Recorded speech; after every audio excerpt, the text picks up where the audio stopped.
Today we're going to be installing the Eurowise rock sliders on the T3 Touareg.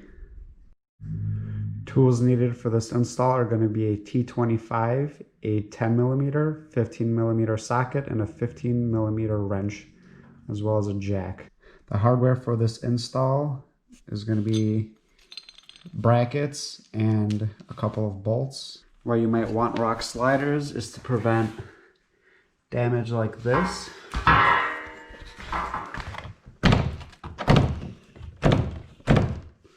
To happen on your Touareg. This video is going to be a reinstall on these rails because I threw those on at the Forge Motorsport Overland event in Windrock and threw them on and kind of lost a couple of bolts. So the front was kind of hitting the ground on some rocks and stuff and got tweaked. So right now I'm trying to get this all fixed. So that's why all the hardware kind of looks old. These are going to be the brackets that you're going to need to install these. There's 5 total and then 1 bolt per side. First step is going to be removing the Torx bits that hold the splash shield covering this whole area. It's going to be Torx bits, about 15 or 20 of them on the side of the frame rail and here covering this whole area. You're going to want to remove those first. The bolts going all the way back. Next step, you're going to want to remove this. This is going to be held on by 2 10mm bolts or nuts. You're going to need that out of the way. Next up, you're going to be using the brackets for the install. One bracket is going to go here, and the other one goes in there. You slip them in, and you kind of pull them out, and you use the plastic to kind of keep them straight and keep them from falling back into the frame rail. You're going to do the same one with the smaller ones for the frame rail. I'll pop those in. Pop that in like that. There are going to be 3 bolts facing the outside of the car.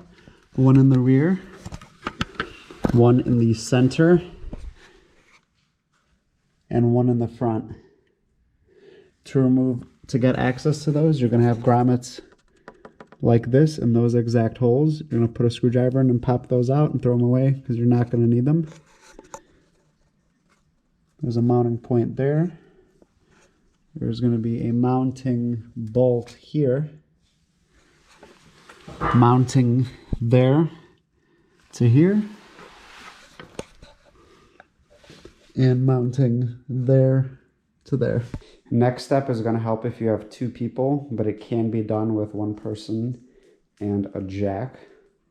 You just got to be a little patient with it. Here's everything bolted up kind of loose.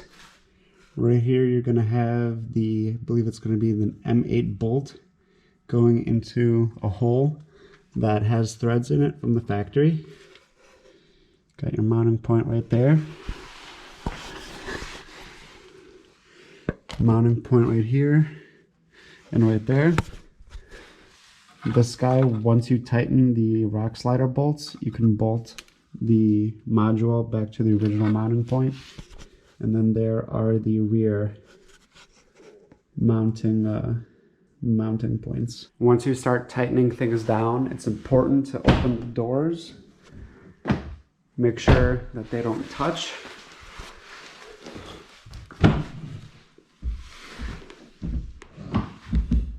If they do, you might have to loosen it and kind of wiggle it down slightly and then retighten it up to get the doors to maybe not graze the rails.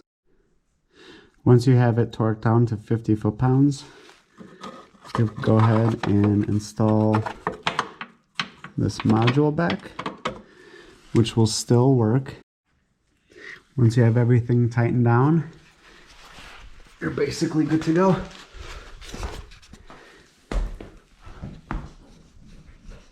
Things are rock solid,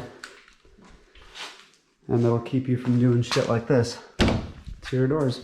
The install on the passenger side is exactly the same as the driver's side, minus the bracket for the module that goes on the middle one. Other than that, everything is the same. You're going to be removing the screws to get the splash shield off and bolting it up after you remove those body plug holes, I would ignore the rust. I got this as a raw finish, and then I took it off-roading, and only then I spray painted it. So that's why mine's a little rusty.